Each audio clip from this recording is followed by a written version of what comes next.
Hey guys, Patrick here, just checking in. Wanted to update you on the trucker's hitch video that I posted, where I showed a double trucker's hitch, which is a trucker's hitch pulling on another trucker's hitch with no pulleys in the system, and I showed how I can generate 400 pounds just by myself. So the number one comment that I always get about trucker's hitches is, well, that's great, but you should have incorporated pulleys to make it even more efficient. So I just wanted to show you what that would look like if I used pulleys in my setup. Okay, so if this tree is my load, I have a load cell here.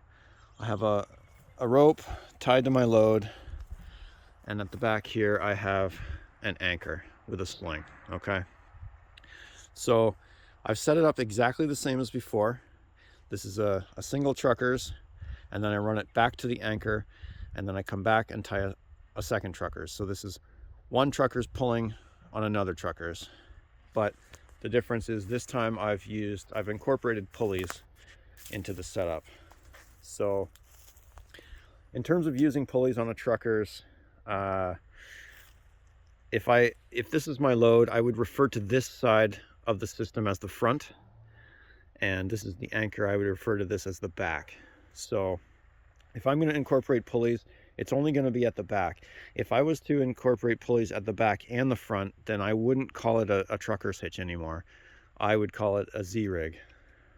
Or if it was 2 and 2, then it would be more like a fiddle block, right? More like a 5-to-1. But anyway, for a trucker's is a low-tech mechanical advantage, right? So we're using as little gear as possible. So in this case, I've set it up with pulleys at the back. I used a 2-inch CMI rescue pulley with a Beckett. So this is the first trucker's is running off the 2-inch pulley. The second trucker's is running off of a 1-inch micro pulley. And then I've also added a Prusik progress capture. Okay. So with this setup, we'll see on the load cell here, this is holding right around 400 pounds. So if you remember from the last video, I was also able to pull just over 400 pounds with no pulleys. So the difference here is that using pulleys, I can incorporate a progress capture easily. So I can generate that pull, and then I can let go and maintain that pull, right? So this is pre-tensioning. Now, if you were to see the graph on when I was pulling, when I was actively pulling, it jumped way over 400. It was closer to 600. It's only when I let go and everything settles into the progress capture that it comes down to 400. So the way that I generated this is my load line.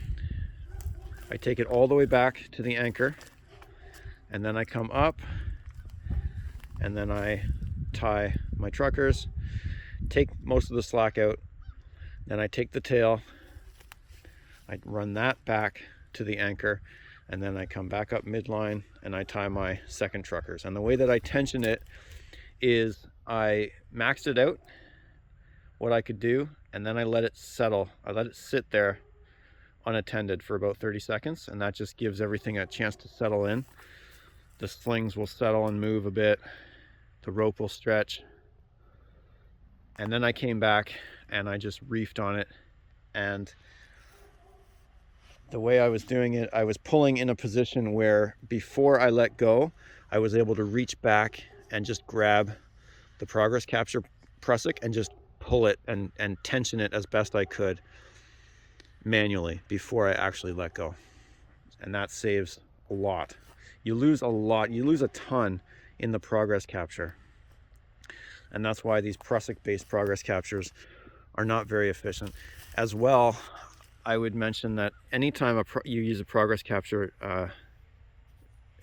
a Prusik progress capture, you're adding even more friction to the system, because now when I'm pulling, now I have to pull hard enough to open this Prusik up and jam it on the pulley to get the rope to go through. So I'm adding resistance to my mechanical advantage system. Okay, so this is why so many mechanical advantage systems, they don't use Prusik progress captures, they use cams. They use mechanical cams because they're more efficient. So anyway, it's an interesting result, even to me.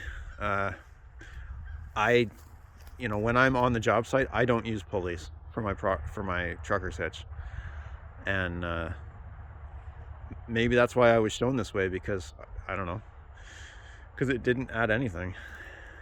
The only difference, like I say, is that I can easily incorporate a progress capture, which means I can let go and walk away from this. Okay, so hopefully that gives you some idea of what you can do with just a simple trucker's hitch setup. And again, this is just me, just one guy hauling on a rope with very minimal gear, right? And I can generate 400 pounds pretty easily. So let's see my boys again. Hey buddy. Yeah, my good boys. Whoa.